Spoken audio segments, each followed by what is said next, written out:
नमस्कार दोस्तों, मैं सुधांशु कुमार आपका स्वागत करता हूं। तो आपका टाइम वेस्ट नहीं करते हैं, अभी से स्टार्ट करते हैं 75 वर्ड्स, ठीक है। और एक सुपर फास्ट स्पीड में करेंगे, आपको समझ में भी आएगा, आपके दिमाग से वो बात कभी भी नहीं जाएंगी। ये 75 वर्ड आप भूल के दिखाइएगा, आप नहीं भूल पाएंगे अगर आप भूलना भी चाहेंगे। बस शर्त इतनी है कि लेक्चर को फोकस से देखना आधा घंटा, ठीक है। तो एकदम बिल्कुल फोकस से देखें, जो वो एक एक बारीकी से मैं बात बता रहा हूँ। ये आ गए हमारे वन वर्ड सब्स्टिट्यूशंस। ट्रिक है रूट वर्ड्स, मैं आपको रूट वर्ड्स कुछ समझा रहा हूँ, इन पे फोकस करिएगा और देखिएगा इन रूट वर्ड से आप कितने वर्ड बना सकते हो। मैं 75 वर्ड आपको मामूली से कुछ ही रूट वर्ड से बना के दिखाऊंगा। तो सोचो अगर आपको सारे रूट वर्ड आ गए तो आप 1000-1200 वर्ड ऐसे खेलोगे, वोकैबुलरी आएगी ना, आप खेलोगे। हिंदी मीडियम वाले विशेषकर जो लोग मेरे क्लासेस पूरी कर लेते हैं, वो कहते हैं कि सर इंग्लिश लेवल और हिंदी लेवल बिल्कुल आपने समान कर दिया, अब हमें कभी डर नहीं लगता इंग्लिश से। तो चलिए वो क्यों नहीं लगता, वो आपको लेक्चर समाप्त होने के बाद सब समझ में आ जाएगा। अभी हम पढ़ लेते हैं, बस बिल्कुल फोकस से आपको पढ़ना है। तो हम स्टार्ट करते हैं रूट वर्ड्स। तो रूट वर्ड में पहला वर्ड है सोमन। सोमन का मतलब होता है स्लीप। सोमन का मतलब होता है स्लीप। तो SOMN, सोमन का मतलब होता है स्लीप। स्लीप आप हिंदी में जानते हैं नींद। स्लीप का मतलब होता है नींद या सोना, ठीक, नींद या सोना। दूसरा वर्ड है हमारा पास लॉक या लॉक्यू, या तो लॉक बोले इसको या लॉक्यू बोले। इसका मतलब होता है स्पीक। स्पीक मतलब होता है बोलना। स्पीक मतलब होता है बोलना, ठीक है। एम्बुल, एम्बुल का मतलब होता है वॉक। वॉक मतलब होता है चलना। आपने एम्बुलेंस सुना होगा, तो एम्बुलेंस में भी एम्बुल आता है ना, तो एम्बुल का मतलब होता है चलना, ठीक। आगे चलते हैं डेमो। डेमो का मतलब होता है पीपल। डेमो का मतलब होता है पीपल। ये डेमा है, डैम या डेमा, ठीक है, ये डैम या डेमा है। तो डैम या डेमा का मतलब होता है पीपल यानी लोग। ये आपका डेमोक्रेसी में भी आता है, लोकतंत्र, ठीक है। लोकतंत्र होता है ना डेमोक्रेसी का मतलब। तो डैम जहाँ भी आएगा उसका मतलब होता है लोग। अभी आप समझते चले मैं क्या सिखा रहा हूँ, आगे देखिएगा मैजिक, कितना फ़ायदा मिलेगा आपको। MB का मतलब होता है बोथ। बोथ मतलब दो। ओमनी का मतलब होता है ऑल। ऑल मतलब आप जानते हैं सब। पोटेंट का मतलब होता है पावर। पावर का मतलब होता है शक्ति या ताकत। मेरे साथ अभी समझते चले, ठीक है, मैं आपको दोबारा रिवाइज करा दूंगा। सिएंट का मतलब होता है नॉलेज मतलब ज्ञान। शिएंट का मतलब होता है नॉलेज मतलब ज्ञान। एवी का मतलब होता है बर्ड। एवी का मतलब होता है बर्ड मतलब पक्षी, ठीक है। एवी का मतलब होता है बर्ड मतलब पक्षी। पैथ का मतलब होता है फीलिंग। पैथ का मतलब क्या होता है फीलिंग। फीलिंग क्या होता है भावनाएं, ठीक है। फीलिंग क्या होती है भावनाएं। तो एक बार मैं आपको रिवाइज कर देता हूँ, फिर देखिए कि कितने वर्ड हम बनाएंगे इससे। अच्छे से मेरे साथ याद करते चले, जो मैं बोल रहा हूँ उसको समझते चले और मेरे साथ बोलें आप रिकॉर्डिंग में भी, ताकि आप जितने भी वर्ड मैं कराऊंगा वो आपके दिमाग में छप जाएंगे। सोमन का मतलब होता है स्लीप मतलब नींद। लॉक मतलब स्पीक मतलब बोलना। एम्बुल मतलब वॉक मतलब चलना। डेमा मतलब पीपल मतलब लोग। एमबी मतलब बोथ मतलब दो। ओमनी का मतलब होता है ऑल मतलब सब। पोटेंट का मतलब होता है पावर यानी शक्ति। शिएंट का मतलब होता है नॉलेज यानी ज्ञान। एवी का मतलब होता है बर्ड यानी पक्षी। पैथ का मतलब फीलिंग होता है यानी भावनाएं। एक वर्ड और लिख लीजिए एपी, ये आगे आ जाएगा हमारा। एपी का मतलब होता है बी से रिलेटेड, मधुमक्खी से रिलेटेड। एपी का मतलब होता है API, एपी। एपी का मतलब एपीफिज नहीं होता, एपी का मतलब होता है मधुमक्खी से रिलेटेड, ठीक। चलिए आगे चलते हैं, अब वर्ड बनाते हैं। देखिए कि कैसे आप खुद बना लोगे। अगर आपने वर्ड समझे हैं, लिखे हैं, तो आप खुद बना लोगे। देखिए सोमन लोक्विस्ट, अगर किसी भाई साहब को जिनको रूट वर्ड्स की नॉलेज ना हो, आप सोमन लोक्विस्ट बता दो। किसी से पूछना सोमन लोक्विस्ट क्या होता है, वो कहेगा पागल है क्या क्या बोल रहा है, कौन सी भाषा बोल रहा है। लेकिन आप देखो, आपको सारे मतलब ये अजीब से जो है आपको याद हो गए, क्योंकि आपने रूट वर्ड समझ लिए। देखिए सोमन लोक्विस्ट हमें नहीं पता था, लेकिन अब पता चल जाएगा इसका मतलब क्या होता है। सोमन मतलब नींद। लॉक मतलब बोलने से रिलेटेड, ठीक है, लिखवाया था ना मैंने, लॉक मतलब बोलने से रिलेटेड, LOQ। लॉक मतलब बोलने से रिलेटेड। तो सोमन लोक्विस्ट LO हो जाएगा, LOQUIEST। सोमन लोक्विस्ट हो जाएगा one who speaks in sleep, ठीक। तो कैसे याद रखेंगे, सोमन मतलब बोलना लिखवा रखा है, लॉक मतलब बोलना, सॉरी सोमन मतलब नींद लिखवाया था ना आपको, सोमन मतलब नींद। लॉक मतलब होता है बोलना, लॉक मतलब होता है बोलना। तो नींद में बोलने वाला व्यक्ति, तो सोमनलोकिस्ट क्या हो जाएगा, नींद में बोलने वाला व्यक्ति। तो इसको हम या तो ये बोल सकते हैं जिसे नींद में चलने की आदत हो, या ये बोल सकते हैं जो नींद में बोलता हो या बोलने की बीमारी हो। तो इतना आपको बहुत अच्छे से समझ में आ गया। अब आप भूल के दिखाएं, आप नहीं भूल पाएंगे, ठीक है। सोमनलोकिस्ट आपको दिमाग में रहेगा, सोमन मतलब नींद में, लॉक मतलब बोलना, तो सोमन लोकिस्ट हो गया नींद में बोलने वाला आदमी। IST जहाँ भी लगता है इसका मतलब होता है पर्सन, IST जहाँ भी लग गया उसका मतलब क्या होता है पर्सन। तो ऐसा पर्सन जिसे नींद में बोलने की आदत हो। देखिए ऐसी सोमन एम्बुलिस्ट बनाए, सोमन मतलब नींद, एम्बुल मतलब चलना, सोमन मतलब नींद, एम्बुल हमने लिखा था चलना, IST मतलब पर्सन। तो एक ऐसा पर्सन जिसे नींद में चलने की आदत या बीमारी हो। नेक्स्ट है इंसोम्निया। तो इंसोम्निया की बात करते हैं। आपको मैंने सोमनिया का मतलब बता दिया, सोमन का मतलब क्या होता है, सोने से रिलेटेड। तो सोमन का मतलब होता है सोने से रिलेटेड। अब देखिए किसी भी वर्ड से पहले इन लगा तो नेगेटिव हो जाता है। जैसे कि एक्सपेंसिव मतलब महंगा, इनएक्सपेंसिव मतलब सस्ता। तो एक्सपेंसिव से पहले अगर मैं इन लगा देता हूं तो उसका मतलब उल्टा हो जाता है। अब जैसे एबिलिटी का मतलब होता है योग्यता, अगर मैं इन लगा दूं एबिलिटी से पहले, इनएबिलिटी, तो मतलब हो जाएगा अयोग्यता। तो इन किसी भी चीज को नेगेटिव कर देता है। तो सोमन का मैंने मतलब बता दिया आपको, सोना, नींद, है ना। तो इन मतलब हो जाएगा उल्टा, मतलब नींद ना आना या नींद ना आने की बीमारी, ठीक है, या नींद के ना आने के कारण परेशान होना। तो इनसोम्निया का मतलब होता है इनएबिलिटी टू स्लीप, नींद ना आना। मुझे लगता है बहुत अच्छे से आपको समझ में आ गया होगा। तो आप तीनों आपके दिमाग में ये छप गए होंगे। अगला है एम्बुलेंट। मैंने आपको बताया जहां पर भी वर्ड एम्बुल हो, एम्बुल का मतलब होता है चलने से रिलेटेड। कहीं पर भी एम्बुल आ गया आपका वर्ड, आपको मान के ये चलना है कि आपका इसका मतलब होगा चलने से रिलेटेड। एम्बुलेंस चलने से रिलेटेड, चलती है ना एम्बुलेंस, दौड़ती है, स्पीड से चलती है। तो एम्बुलेंट का मतलब होता है walking and moving around, walking and moving around. अगर आप कहीं पर चल रहे हैं या किसी चीज़ के चक्कर काट रहे हैं तो उसको हम कहते हैं एम्बुलेंट, ठीक है। तो जैसे मैं नॉर्मल ऐसे चल रहा हूं तो मैं क्या कर रहा हूं, एम्बुलेंट। ये बात आपको समझ में आ गई होगी। तो वॉकिंग और moving around, walking and moving around, जब हम कहीं चलते हैं और चक्कर काटते हैं तो उसको हम कहते हैं एम्बुलेंट। याद करने के तरीका आपको मैंने बता दिया, रूट वर्ड आपको याद करा दिया कि एम्बुल जहां भी आएगा उसका मतलब होता है चलने से रिलेटेड। अगला है एम्बुलेंस। आप जानते हैं व्हीकल कैरिंग पेशेंट, ठीक है। कैसे, ये तो आपको सभी पता है, लेकिन इससे आपको ध्यान ये रखना है, इसमें एम्बुल वर्ड आ रहा है तो आपको याद रहेगा एम्बुलेंस में भाई एम्बुल वर्ड आता है, इसका मतलब चलने से रिलेटेड होता है। तो ऐसे ही हम और वर्ड बना सकते हैं, जैसे हमने एम्बुलेंट बना दिया, ठीक है। तो बहुत सारे वर्ड हैं, हम धीरे धीरे सारे वर्ड्स को आज देखेंगे। इंपॉर्टेंट वन वर्ड सब्स्टिट्यूशन का सेशन चल रहा है, यकीन मान के चलिए 75 अगर आप कर लेते हैं तो बाकी पढ़ने में आपको आसानी होगी। बाकी जब आप बुक से पढ़ेंगे तो आपको सब कुछ समझ में आने लगेगा कि यार one word substitution it's not a big game to qualify any exam if we learn it seriously, ठीक है। अगर आप सीरियसली इन चीज़ों को पढ़ेंगे तो एग्जाम क्वालिफाई करना आपके लिए बड़ा गेम नहीं बन जाएगा। आगे चलते हैं, डेमोक्रेसी। डेमोक्रेसी में डैम वर्ड पढ़ा, डैम हमने पढ़ा, डैम का मतलब क्या होता है लोग, और क्रेसी का मतलब होता है शासन। क्रेसी जहां भी आ गया इसका मतलब होता है शासन। तो लोगों के द्वारा शासन यानी रूल ऑफ द पीपल, यानी लोकतंत्र। हिंदी में बात करें तो इसको कहेंगे हम लोकतंत्र। ये बात आपको अच्छे से समझ में आ गई होगी। अगला है डेमागोगे। तो डेमा मतलब होता है पीपल, अभी याद करवाया आपको। गोगे का भी लिख ले, गोगे का मतलब होता है लीडर। डेमा मतलब पीपल, सॉरी, डेमा मतलब पीपल और गोगे मतलब होता है लीडर, यानी लोगों का लीडर, यानी नेता। लोगों का लीडर कौन होता है, नेता। तो leader who wins support by exciting emotion, ठीक है, एक्साइटिंग इमोशन ऑफ पीपल। मतलब मैं आपको समझा देता हूं, भड़काऊ भाषण देने वाले नेता को डेमागोग कहते हैं। नॉर्मल नेता होगा तो लीडर कहेंगे, लेकिन ऐसा नेता जो अपना वोट पाने के लिए लोगों के इमोशन से खेलता हो, लड़ाइयाँ करवाता हो, हिंदू मुस्लिम में लड़ाई करा दी, कास्ट बेस पे लड़ाई करा दी, तो ऐसे नेता को हम कहते हैं डेमागोगे, ठीक है। डेमा मतलब पीपल, गोगे मतलब लीडर, लोगों का लीडर, और ऐसा लीडर जो सेल्फिश होगा, जो वोट के लिए लोगों में लड़ाई झगड़े कराता होगा। अगला है एम्बिगुअस। एम्बी मतलब मैंने आपको बताया दो, ठीक है, एम्बी मतलब दो, ठीक है। तो OUS पर्सन के लिए यूज होता है, OUS और IST किसके लिए, पर्सन के लिए यूज होता है। याद करने का तरीका समझे, मान लीजिए आप जा रहे हैं, आपके पास दो रास्ते हैं, तो आप एम्बिगुअस हो जाएंगे। दो है ना रास्ते, अब आपको पता नहीं कहाँ जाना, मुझे राइट जाना है या लेफ्ट जाना, तो आप डाउटफुल होगे। क्या हो जाओगे, डाउटफुल, संशय में रहोगे आप, ठीक है, कन्फ्यूज हो जाओगे आप। क्या हो जाओगे, कन्फ्यूज। तो एम्बिगुअस का मतलब होता है डाउटफुल, कन्फ्यूज। तो दो से याद कर सकते हैं, जब आदमी के पास दो रास्ते होते हैं तो जनरली वो कंफ्यूज हो जाता है। डेमोमेनिया। देखिए डैम मतलब लोग, मेनिया मतलब पागलपन। देखिए मेनिया और फोबिया दो वर्ड आएंगे, तो मेनिया का मतलब जहां भी आएगा उसका मतलब होता है पागलपन, ऑब्सेशन इंग्लिश में कहते हैं। और अगर फोबिया आता है तो फोबिया का मतलब होता है डर, ठीक है। तो मेनिया मतलब पागलपन यानी ऑब्सेशन, और फोबिया मतलब डर।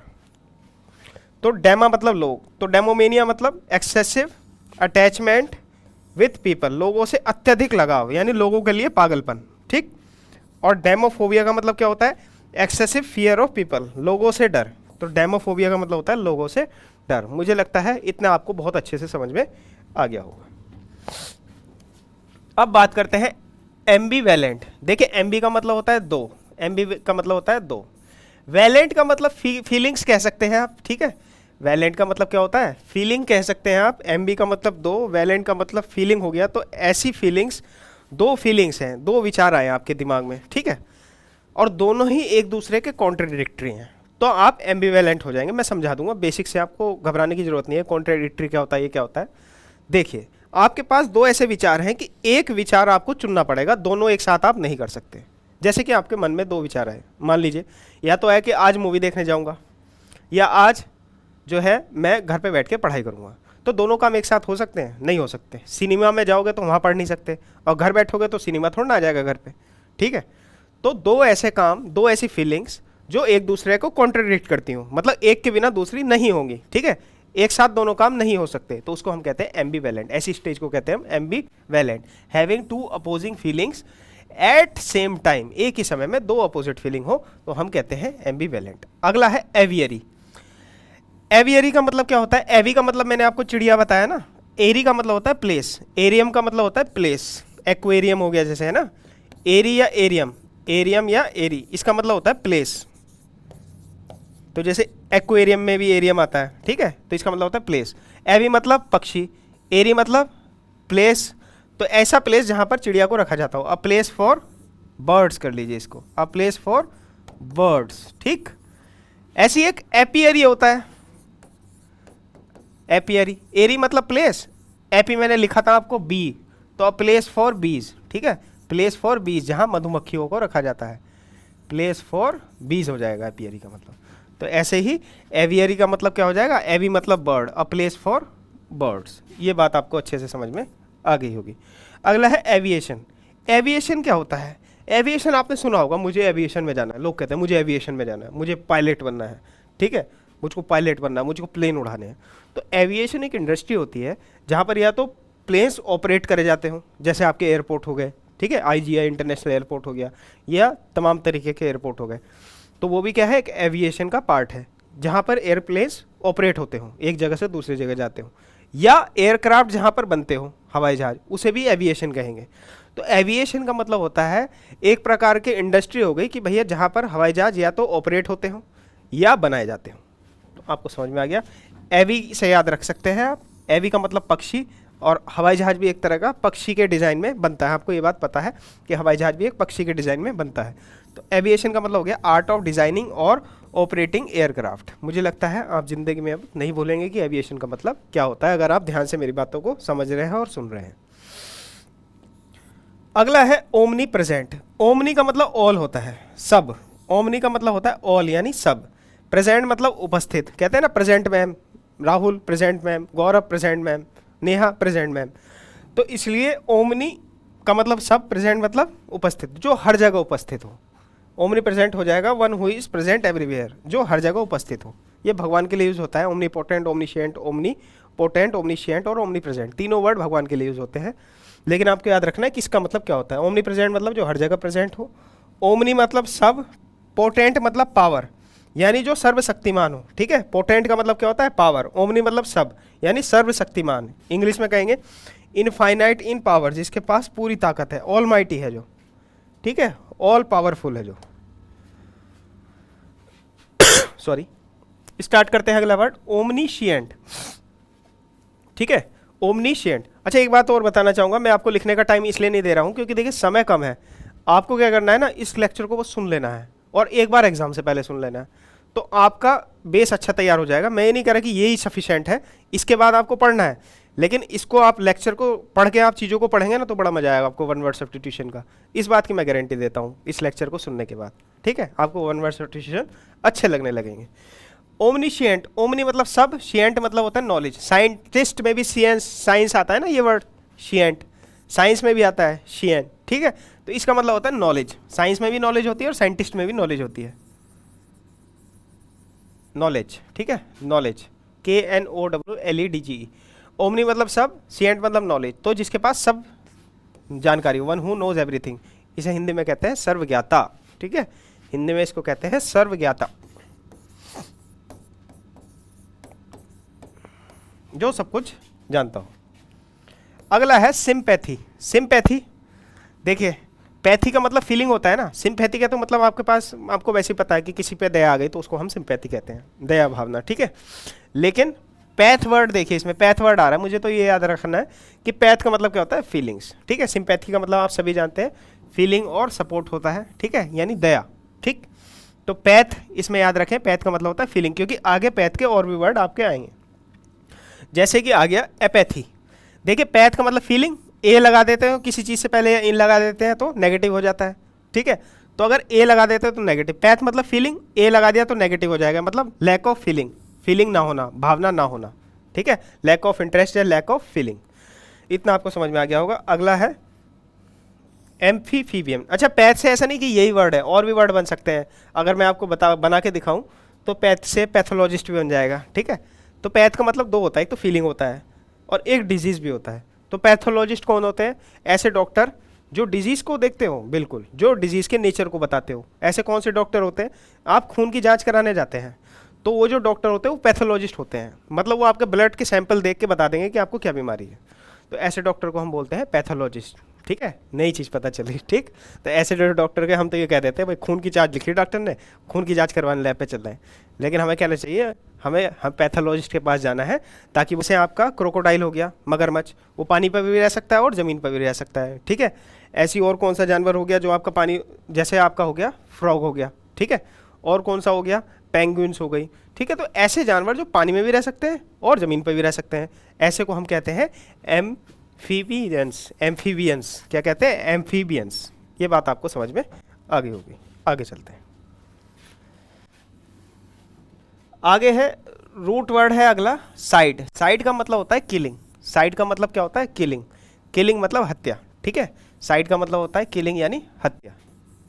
अब देखिए कितने प्रकार की हत्या हैं, आपको एक कुछ भी रटने की जरूरत नहीं, ऐसी ट्रिक बताऊंगा आपको कि जिंदगी भर आप ये सारी हत्याएं नहीं भूलेंगे। मैट्रीसाइड, साइड मतलब होता है हत्या, मैट्री, देखिए माता को संस्कृत में बोलते हैं मात्र, माता को संस्कृत में बोलते हैं मात्र। ठीक है, माता को संस्कृत में बोलते हैं मात्र, तो देखिए वर्ड आ रहा है मात्र, और साइड मतलब होता है किलिंग, यानी माता की हत्या, मात्र ई साइड, मैट्रीसाइड, किलिंग ऑफ मदर। ठीक है, पिता को पितृ बोलते हैं, संस्कृत में क्या बोलते हैं, पिता को क्या बोलते हैं, पितृ बोलते हैं। पिता को संस्कृत में क्या बोलते हैं, पितृ बोलते हैं। तो देखिए पैट्री वर्ड आ रहा है ना, तो पैट्री साइड मतलब किलिंग, यानी किलिंग ऑफ फादर, तो matricide killing of mother, patricide killing of father. मुझे लगता है ये ध्यान रहेगा आपको। और यहाँ से आपको एक बात और पता चली कि इंग्लिश जो है संस्कृत के वर्ड से डेवलप की गई है। ठीक है, ये बहुत बड़ी बात यहाँ से क्लियर होती है इन दो वर्ड से कि इंग्लिश जो है इसका जो रूट है कहीं ना कहीं संस्कृत है। देखिए मात्र, मैट्रीसाइड, ठीक है, पैट्र, पितृ को बोला इन्होंने पैट्र, patricide killing of father, killing of father. ठीक है, इसको कर लीजिए किलिंग ऑफ फादर। ये बात आपको समझ में आ गई होगी। आगे चलते हैं, अगला है पेरीसाइड। पेरी मतलब होता है पेरेंट्स, पेरी मतलब होता है पेरेंट्स यानी माता पिता। ठीक है, पेरेंट्स होता है ना, PARENTS, तो पैर ले लिया शुरू का इन्होंने वहाँ से, और साइड मतलब किलिंग यानी किलिंग ऑफ पेरेंट्स। तो मुझे लगता है तीन वर्ड आपको अच्छे समझ में आ गया। मैट्रीसाइड मात्र आ रहा है इसमें, पैट्रीसाइड पितृ आ रहा है इसमें, और पेरीसाइड पेरेंट्स के तीन वर्ड आ रहे हैं शुरू के, तो किलिंग ऑफ पेरेंट्स हो जाएगा। अगला है फ्रेट्रीसाइड का मतलब होता है किलिंग ऑफ ब्रदर। कैसे याद रखेंगे, अगर आपने स्कूल में स्टार्टिंग में सुना होगा फ्रेटर्निटी, अगर आपने फ्रेटर्निटी वर्ड सुना है अच्छी बात है, नहीं सुना तो मैं बता दूं, फ्रेटर्निटी का मतलब होता है भाईचारा, फ्रेटर्निटी का मतलब होता है भाईचारा। तो इसमें भाई वर्ड आ रहा है ना, तो फ्रेट का मतलब होता है भाई, और साइड का मतलब होता है किलिंग यानी किलिंग ऑफ ब्रदर यानी भाई की हत्या। तो माता की हत्या मैट्रीसाइड, और फादर की हत्या पैट्रीसाइड, पेरेंट्स की हत्या पेरीसाइड, ब्रदर की हत्या फ्रेट्रीसाइड। सोरोसाइड होता है सिस्टर की हत्या। देखिए इसे कैसे याद रखेंगे, हम अपना दुख किसके साथ बांटते हैं, अपनी सिस्टर के साथ बांटते हैं जनरली, कोई भी बात होती है। ठीक है, तो सोरो किसके साथ बांटा जाता है, सिस्टर के साथ, उसी की इस गधे ने कर दी हत्या। ठीक, साइड मतलब किलिंग, सोरो मतलब सिस्टर, तो सोरो किसके साथ बांटा जाता है, सोरो किसके साथ बांटा जाता है, ये आर हटा दीजिए, सोरो साइड, सोरो साइड ठीक है। सोरोसाइट, सोरोसाइट का मतलब होता है killing of sister, killing of sister. Sororicide का मतलब होता है किलिंग ऑफ सिस्टर। इतनी बात आपको अच्छे से समझ में आ गई होगी। आगे चलते हैं। अगला है सुइसाइड। सुइसाइड तो आप सभी जानते हैं, किलिंग ऑफ वन सेल्फ होता है, खुद की हत्या को हम सुसाइड कहते हैं। तो मुझे अच्छे से लगता है कि आपको ये सारे वर्ड क्लियर होंगे। मैट्रिसाइड का मतलब होता है किलिंग ऑफ मदर, पैट्रिसाइड का मतलब होता है किलिंग ऑफ फादर, पेरिसाइड का मतलब होता है किलिंग ऑफ पेरेंट्स, फ्रेट्रिसाइड का मतलब होता है किलिंग ऑफ ब्रदर। सोरो, दुख कौन बांटता है? सिस्टर बांटती है। तो सोरोसाइड का मतलब होता है किलिंग ऑफ सिस्टर, सुसाइड का मतलब होता है खुद की हत्या। मुझे लगता है अच्छे से आपको समझ में आ गया होगा। आगे चलते हैं। सॉरी। अगला है यूक्सोरिसाइड। देखिए यूक्सोरिसाइड का याद करने का तरीका, यूएक्स कहीं भी वर्ड आए ना, इसका मतलब वाइफ होता है। आपका यूएक्स वर्ड आ गया तो इसका मतलब होता है वाइफ। तो यूक्सोरिसाइड का मतलब हो जाएगा किलिंग ऑफ वाइफ। एक बहुत अच्छा वर्ड बताता हूँ आपको, यूक्सोरिसाइड। यूक्सोरियस होता है एक वर्ड, ठीक है। OUS मैंने बताया पर्सन, UX मतलब वाइफ। तो ये कौन होता है? One who is fond of wife, जो अपनी वाइफ से अत्यधिक लगाव रखता हो। पत्नी प्रेमी कहते हैं इसको, यानी अगर गलत शब्द में कहें, इसको कहते हैं जोरू का गुलाम। ये तो जोरू का गुलाम है, ठीक है। यानी अपनी पत्नी की सुनता है, जो कह देगी वही मानेगा। तो वो कौन होते हैं? यूक्सोरियस, ठीक है। तो ये आप जीवन में नहीं बोलने वाले वर्ड, ठीक है। तो यूक्सोरियस मतलब होता है जोरू का गुलाम। यूक्सोरिसाइड का मतलब होता है किलिंग ऑफ वाइफ, ये मैंने आपको बता दिया। अगला है मैरिटिसाइड, ठीक है। मैरिटिसाइड होता है किलिंग ऑफ हस्बैंड, पति की हत्या। याद कैसे करेंगे? मेरिट, मेरिट होती है ना, एग्जाम में मेरिट आती है। तो मेरिट मतलब टॉप, टॉप पर ले जाती है आपको, एग्जाम क्वालिफाई कराती है। तो इससे आप ऐसे याद रख सकते हैं कि भाई अगर घर अच्छे से चलना है तो पत्नी की नज़र में अपनी मेरिट अच्छी रखनी पड़ेगी, ठीक है। अपने मार्क्स अच्छे रखने पड़ेंगे, तो अपनी मेरिट पत्नी की नज़र में अच्छी रखनी पड़ेगी। तो मैं आपको साथ साथ ट्रिक भी बता रहा हूँ, ऐसे नहीं कि रूट वर्ड बता दिया और हो गया काम। मैं आपको ट्रिक भी बता रहा हूँ, ठीक है। इसको एक बार और देखेंगे और अच्छे से समझ में आएगा सेशन। सेटिसाइड का मतलब होता है किलिंग ऑफ वेल्स। वेल्स आप जानते हैं? वेल्स आप जानते होंगे, बड़ी मछली को क्या कहते हैं? वेल्स, ठीक है। जैसे ब्लू वेल होगी, वो सबसे बड़ी मछली होती है। वेल होगी, उससे थोड़ी छोटी वेल होगी, लेकिन वो भी बहुत बड़ी मछली होती है। तो आपने देखा होगा कि जब वेल ऊपर निकलती है, पहले तो नीचे ही रहती है, जब ऊपर निकलती है तो बहुत सा एक आवाज़ सी छोड़ती है, जू, पूरा पानी छोड़ती है और साथ में आवाज़ आती है जू। तो वो एक तरह की सीटी बजाती है। क्या बजाती है? सीटी। तो सेटिसाइड, सीटी, सीटी से याद रखेंगे, सीटी बजाती है। कौन बजाती है? वेल। तो आपको याद रहेगा सेटिसाइड का मतलब होता है किलिंग ऑफ वेल्स। मुझे लगता है आपको अच्छे से समझ में आ गया होगा और याद भी हो गया होगा। अगला है इंसेक्टिसाइड, ठीक है। इंसेक्ट मतलब कीड़े मकोड़े, साइड मतलब हत्या। तो किलिंग ऑफ इंसेक्ट, सिंपल है, यानी कीड़ों मकोड़ों की हत्या। जर्मिसाइड, जर्म्स भी क्या होते हैं? कीड़े मकोड़े होते हैं। तो किलिंग ऑफ जर्म्स। अब जर्म्स और इंसेक्ट में अंतर क्या होता है? जर्म्स, एक इंसेक्ट तो हो गए आपके कीड़े जो आपको दिख रहे हैं, जर्म्स हो गए कीटनाशक जो आपको, जर्मिसाइड हो गया कीटनाशक, ठीक है। यानी जो आपके आंखों से नहीं दिखते, वो होते हैं जर्म्स, ठीक है। कहते हैं ना, अरे इस पे तो बहुत सारे जर्म्स लग रहे हैं, इस पे तो बहुत सारे जर्म्स होंगे, मेरे हाथ में तो बहुत सारे जर्म्स होंगे। मतलब ऐसे ऑर्गेनिज्म, ठीक है, जो हमें नहीं दिखते हैं, और जो दिख रहे हैं वो कीड़े हो गए। तो जो दिख रहे हैं वो इंसेक्ट हो गए, कीड़े मकोड़े, और जो नहीं दिख रहे हैं वो जर्म्स हो गए, ठीक है। तो आप कंफ्यूज मत होना इंसेक्टिसाइड और जर्मिसाइड में। ये बात आपको समझ में आ गई होगी। अब हम आगे चलते हैं। अगला है जेनोसाइड।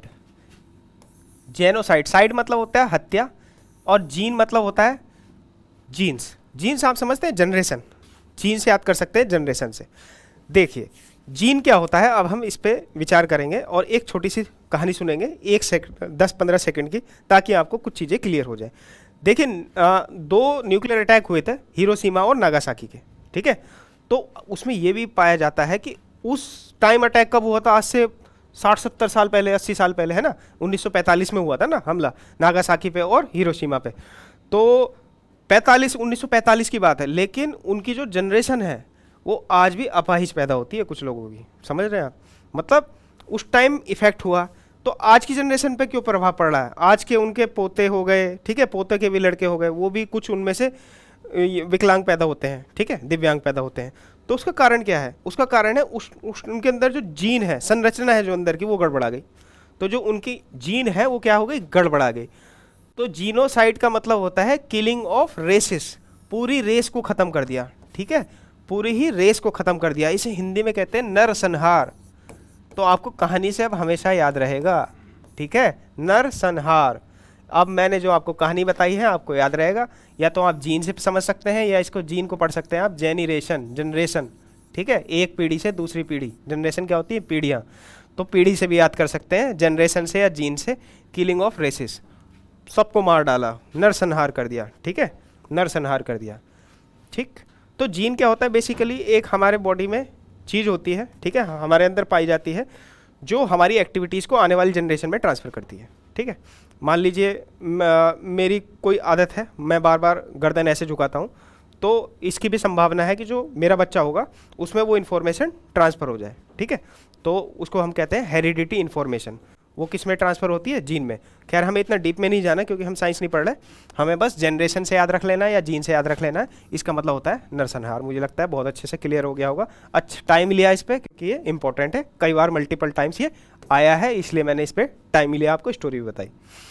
अगला है होमिसाइड। होमिसाइड होता है killing of human beings.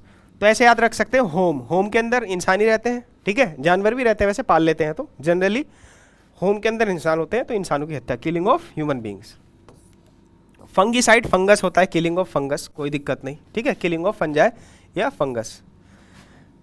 Infanticide, ठीक है। अब दो वर्ड हैं, एक होता है इन्फेंटिसाइड और एक और लिख देता हूं मैं आपको, एक होता है फीटिसाइड। इन दोनों में अंतर आता है भाई साहब, इसलिए आप क्लियर करके चलें सभी लोग, ठीक।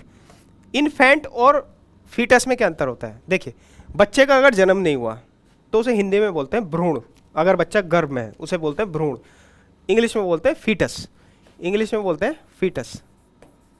और अगर जन्म हो गया तो उसको बोलते हैं इन्फेंट, ठीक है, और हिंदी में बोलते हैं शिशु। तो याद रखें, इन्फेंट का मतलब होता है शिशु, जन्म हो गया है, और अगर जन्म नहीं हुआ तो उसको बोलते हैं इंग्लिश, हिंदी में भ्रूण, इंग्लिश में बोलते हैं फीटस। तो अब याद रखें कि इन्फेंटिसाइड का मतलब हो गया किलिंग ऑफ बेबी या इन्फेंट, और फीटिसाइड का मतलब हो गया भ्रूण हत्या, किलिंग ऑफ फीटस। इतना सा डिफरेंस है, ये आप समझ के चलें। वैसे इतना डीपली नहीं आएगा, आपको क्लिक करना है, ये सारे आपको याद ही हैं, सिंपल एज इट इज़ आएंगे। मैं तो थोड़ा डेप्थ में पढ़ाने की मेरी आदत है ताकि आपको दिमाग में रहे कि चीज़ें एक्चुअल में प्रैक्टिकल इंग्लिश क्या होती है, रटना नहीं है, मैं तो आपको प्रैक्टिकली बता रहा हूँ चीज़ें क्या होती हैं। अगला एपीसाइड मैंने आपको पढ़ा दिया, एपी मतलब मधुमक्खी, साइड मतलब हत्या, किलिंग ऑफ बीज, मधुमक्खियों की हत्या। एवीसाइड भी मैंने आपको बता दिया, साइड मतलब हत्या, एवी मतलब पक्षी, किलिंग ऑफ बर्ड्स, पक्षियों की हत्या। फिलीसाइड मतलब होता है किलिंग ऑफ चिल्ड्रन। देखिए याद करने का तरीका, भाई इंसान का जीवन कब फिल होता है, फिल से पकड़ो, फिल मतलब पूरा, संपूर्ण। इंसान का जीवन संपूर्ण कब होता है, जब उसका शादी हो जाती है और उसके बच्चे भी हो जाते हैं। तो इंसान का जीवन कब पूरा होता है, जब उसका जीवन फिल हो जाता है। तो फिल से याद कर सकते हैं, बच्चों को रिलेट कर लीजिए कि इंसान का जन्म पूरा जब माना जाता है, फिल जब उसके बच्चे भी हो जाते हैं, और उसको ही उन्होंने मार दिया इसने। तो फिलीसाइड मतलब होता है किलिंग ऑफ चिल्ड्रन। मुझे लगता है बहुत अच्छे से आपको क्लियर होंगे इतने रूट वर्ड्स। चलिए, कुछ रूट वर्ड्स हैं 4, इससे हम मल्टीपल वर्ड्स बनाने वाले हैं।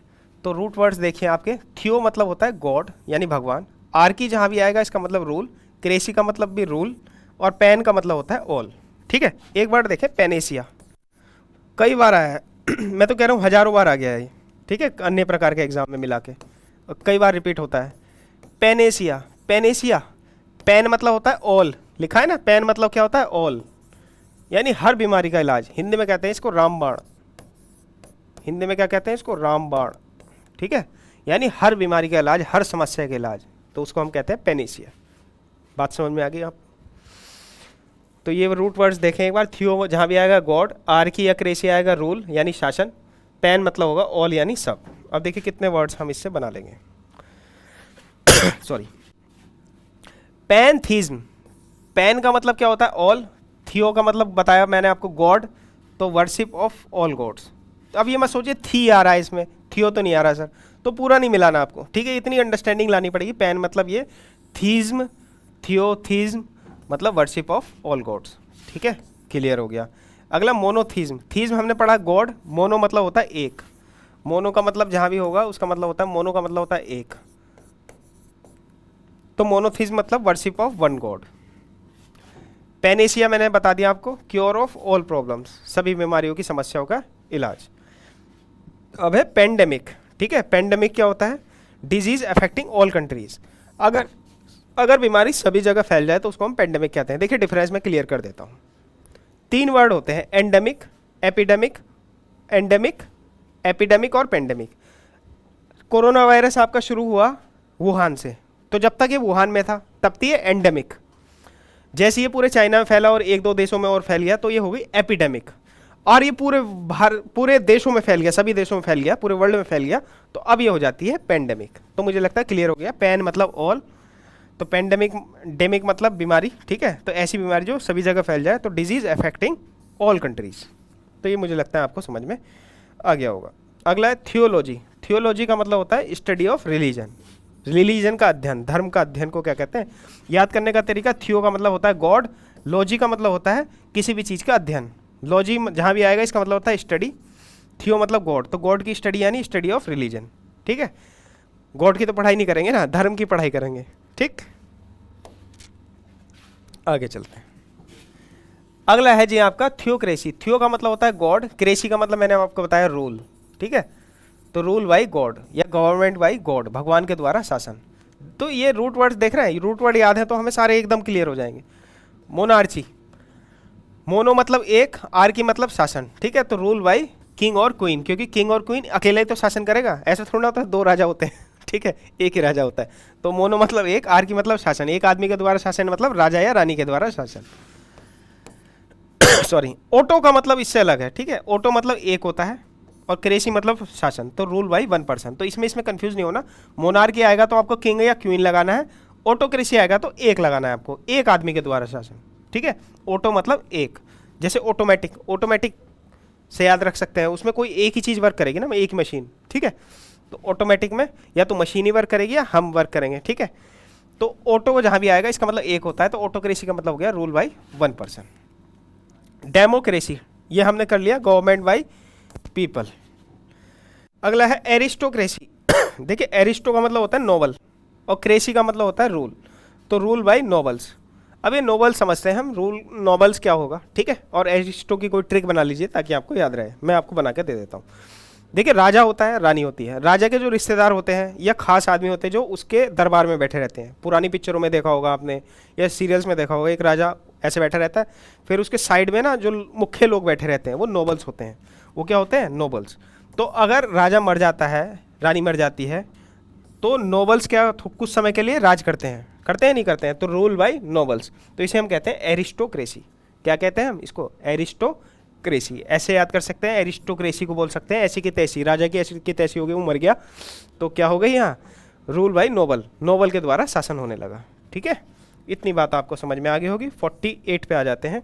प्लूटोक्रेसी। प्लूटोक्रेसी का मतलब होता है रूल बाई रिच पर्सन, अमीर आदमी के द्वारा शासन, ठीक है। वो क्या होता है, प्लूटोक्रेसी। ऐसे याद कर सकते हैं भैया, प्लूटो आप जानते हैं ग्रह था, अब ग्रह नहीं है, पहले 9 ग्रह थे, प्लूटो नवा ग्रह था।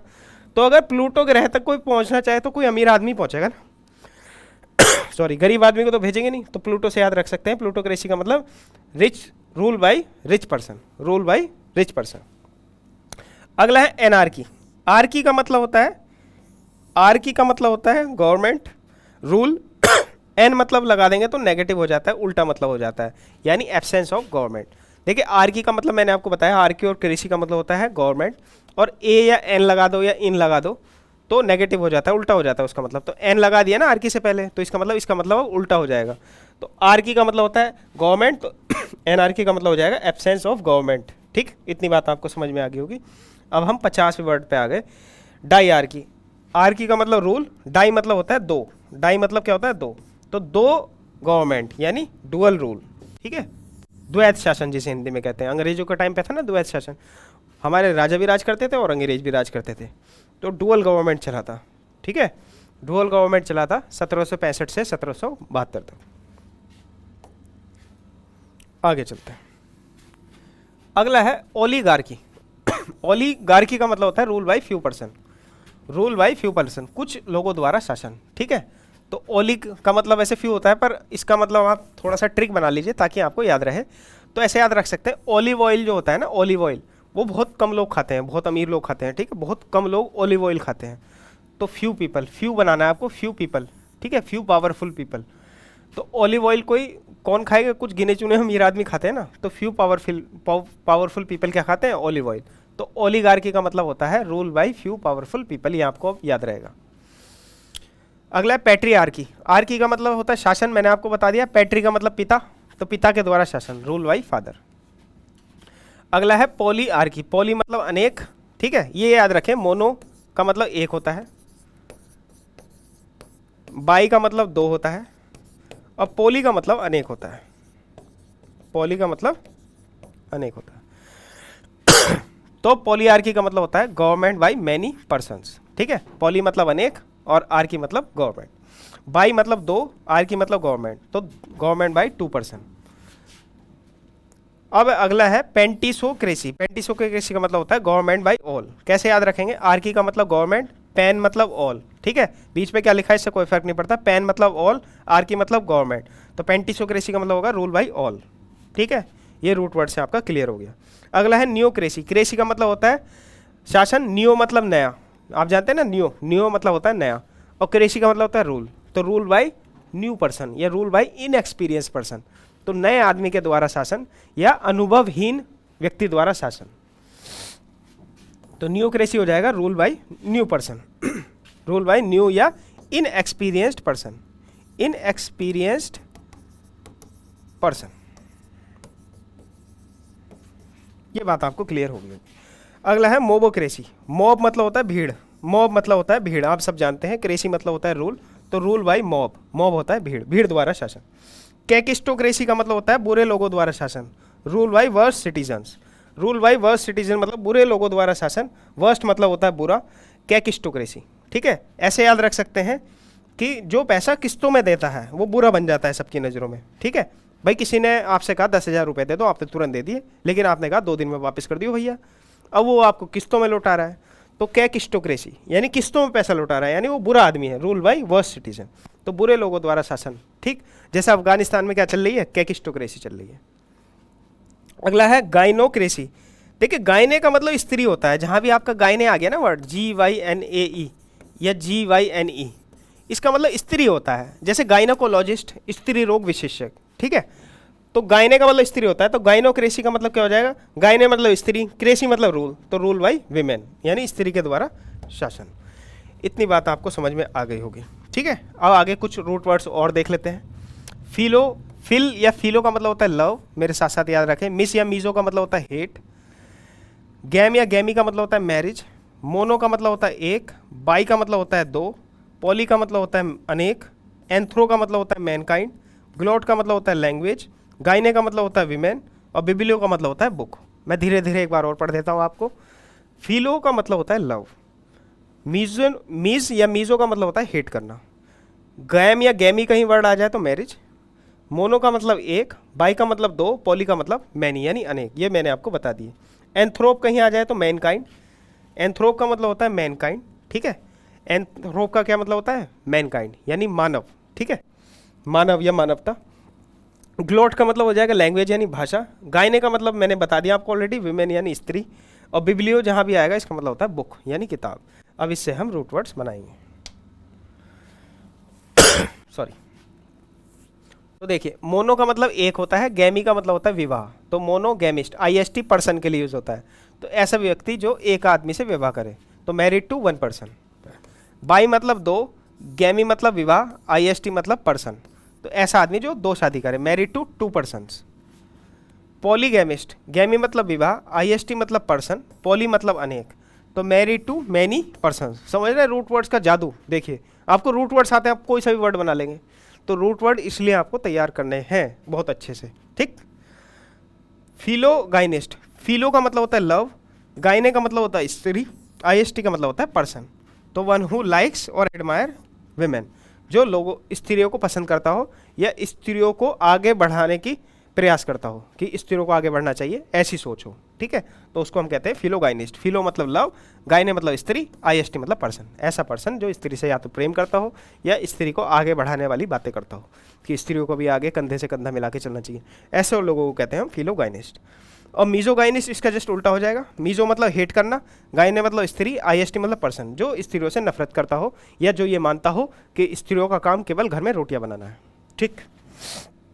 मीजोगैमिस्ट, मीजो मतलब हेट, गैमी मतलब विवाह, गैमी मतलब विवाह, तो मीजोगैमिस्ट का मतलब हो जाएगा वन हु हेट्स मैरिज। ये बात आपको समझ में अच्छे से आ गई होगी। चलिए जी आगे चलते हैं। मिसैंथ्रोपिस्ट, मिसन मतलब होता है, मिस मतलब हेट, एंथ्रोप मतलब होता है मैनकाइंड यानी इंसान, तो वन हु हेट्स मैनकाइंड यानी मानवता से नफरत करने वाला। ठीक है, कितने क्लियर हो रहे हैं, देखिए रूट वर्ड याद है तो वर्ड सारे बन रहे हैं हमसे।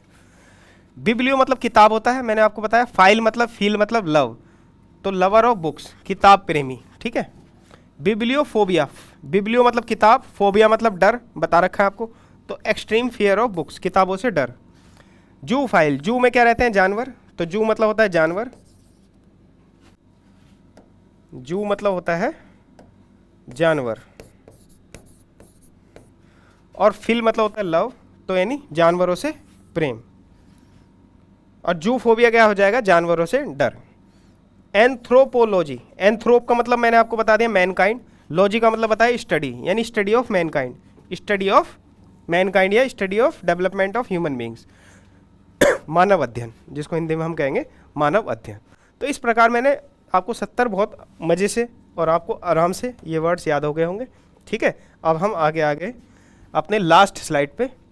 मोनोग्लॉट, मोनो का मतलब होता है एक, ग्लॉट मैंने आपको बताया मतलब होता है इसका भाषा, तो जो एक भाषा बोलता हो या एक भाषा, one who speaks one language. Bi मतलब दो, ग्लॉट मतलब लैंग्वेज, तो one who speaks two language. Poly मतलब अनेक, ग्लॉट मतलब लैंग्वेज, तो one who speaks many language. तो मोनोग्लॉट एक भाषा बोलने वाला, बाई ग्लॉट दो भाषा बोलने वाला, पॉलीग्लॉट अनेक भाषा बोलने वाला, क्योंकि मोनो का मतलब एक होता है, बाई का मतलब दो होता है, पॉली का मतलब अनेक होता है, और ग्लॉट का मतलब होता है भाषा। तो आपको 73 अच्छे से याद हो गए होंगे और आपको कोई भुला के भी ये वर्ड्स नहीं भुला सकता अगर आपने अच्छे से समझे हैं आज के लेक्चर।